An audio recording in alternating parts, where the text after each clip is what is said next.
U, Big D, Big E, Big O. By abbreviating the name, we shorten the distance between the stands and the playing field. Nicknames tell us what the athlete is. For 22 years, Stan Musial was simply the man. The man most counted on when the chips were down, the man whose deeds provided inspiration on and off the field, and Stan, the man, he was SI Sportsman of the Year in 1957. While the skills of athletes provide the world of sport with melodrama, the nicknames give it poetry.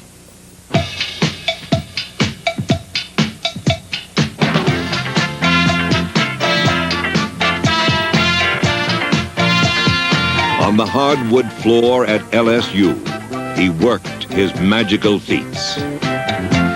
Restraint he had none, and the shots from his gun earned him the name Pistol Pete.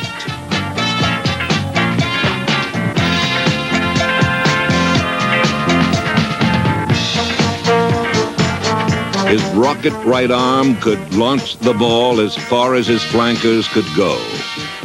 In Super Bowl III, he made history. A hero named Broadway Joe.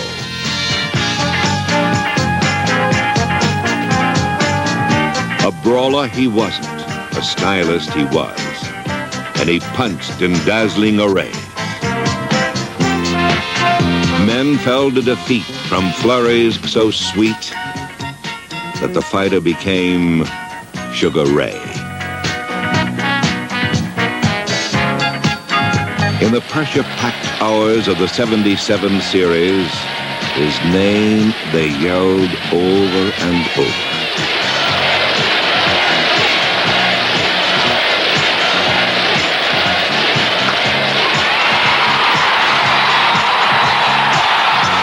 So he filled the skies with tape-measure drives, baseball's Mr. October.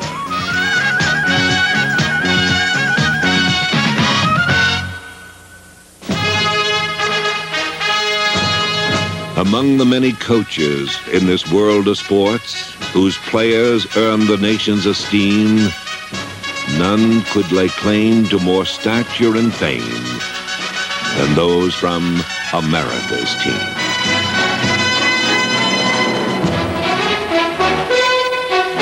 No team in the land had a following so grand. As for nicknames, they had quite a few. Hollywood Henderson, Too Tall Jones, and Dandy Don Meredith, too.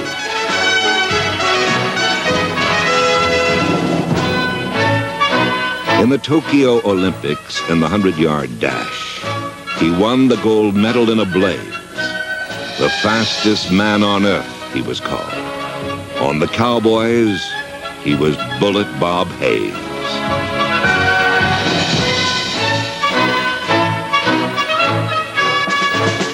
At Annapolis, he captured the Heisman with his rambling, scrambling attack.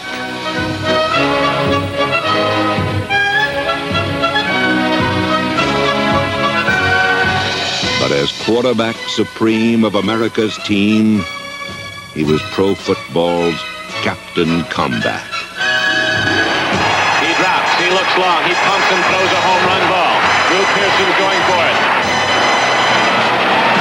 He catches the ball! Touchdown, Dallas! Incredible! And the Cowboys miraculously. The Hail Mary pass, an impossible dream, a gift from heaven for America's team. When it came to clubs that were tough and unruly, first prize went to the Broad Street Bullies. Their tempers were short, their methods abrupt, but they steamrolled their way to 2 Stanley Cups.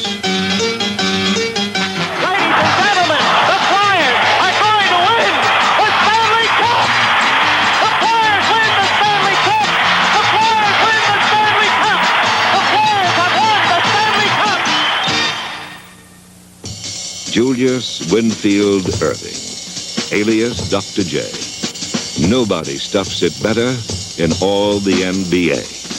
His favorite procedures, the basic in-your-face disgrace. The blatantly gruff guerrilla stuff. The out-of-my-way punk slam dunk. And finally, the wind-it-up-and-cram whirly-bird jam from pike position, better known as Yo Mama Dunk.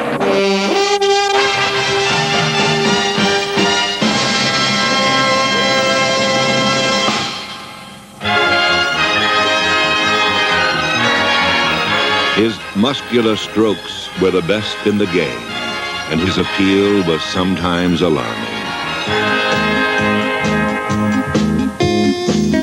They swarmed to be near him, and everywhere cheered him. The legions in Arnie's army.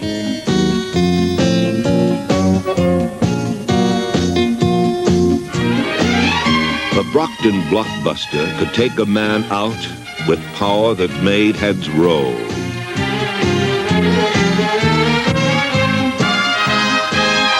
Hockey's golden jet could fly down the ice, then backhand it home for a goal.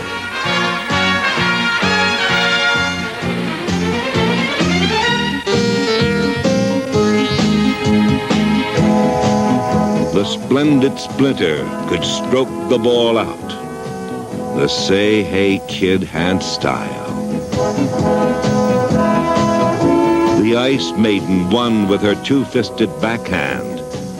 Rocket Rod Laver with guile.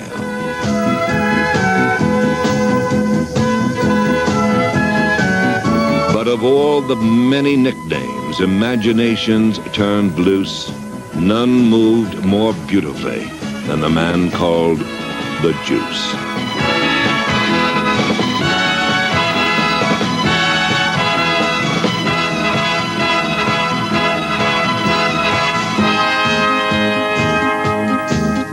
He breezed through tacklers with gazelle-like grace, and no one could match his incredible pace.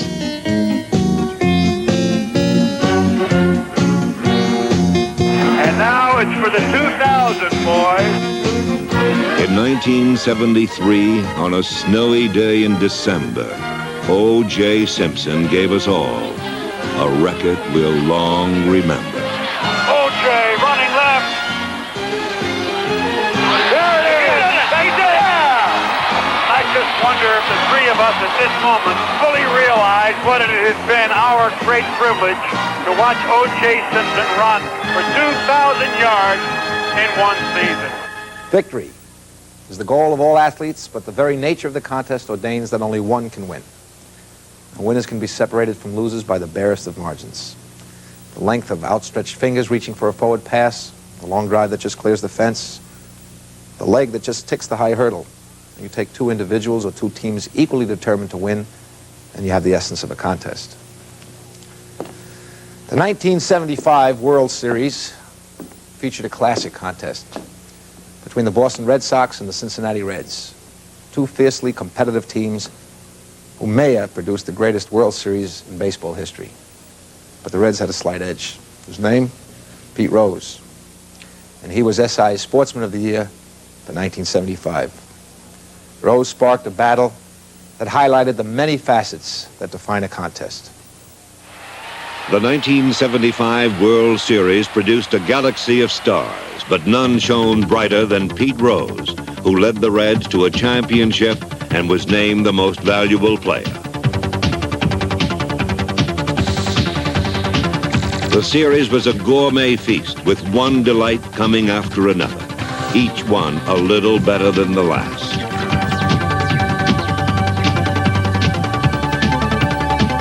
The essence of the contest was distilled in Game 6. In the 8th inning, the only person that stood between Cincinnati and their first championship since 1940 was Red Sox pinch hitter Bernie Carbo. The pitch. Carbo hits a high drive. Deep center. Way back. Home run.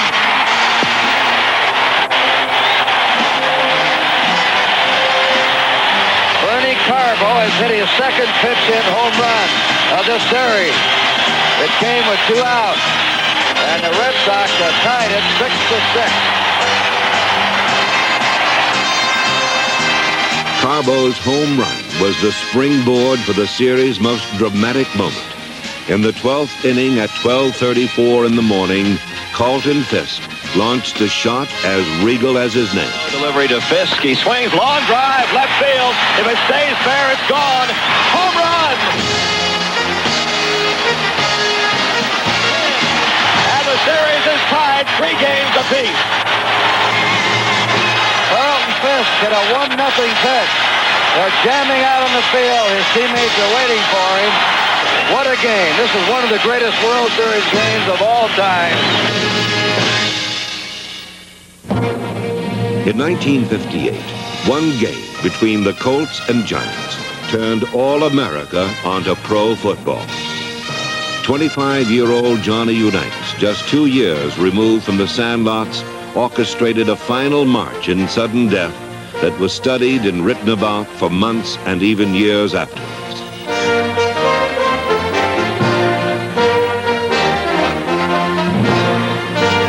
Unitas calling out the signals. Unitas gives to Amici. The Colts are the world champions. Amici scores. The most dramatic finish in professional football. Long before men decided contests with helmets and pads, they settled them with fists. In 1958, ancient Archie Moore met Yvon Durell, the Canadian fisherman, for the light heavyweight championship of the world. Wearing baggy Bermuda shorts, the 46-year-old champion resembled a throwback to the 1920s, and most experts thought he was overmatched against the 29-year-old brawler. Moore calls on all his know-how in a ring career that began in 1936. In that time, he's KO'd better than half of his more than 125 opponents. Moore is hurt, tries to cover up, and a left and short right sends him down again. In round 5, Durell continues to... Archie called himself the Mongoose, but for 6 rounds he displayed none of the traits of that ferocious little animal. Suddenly, shockingly, after being floored 4 times, the greatest knockout artist in boxing history rose from the deepest depths. Then switching to the head, Moore knocks Durell down with a left and right and left.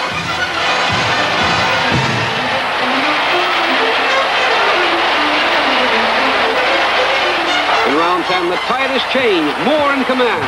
Now it's Moore, the clever boxer puncher. Moore with a short left, right and left. Again, Durell is down.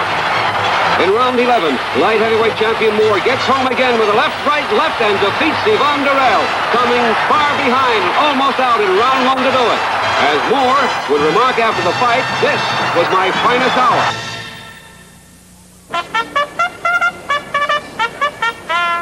It was billed as the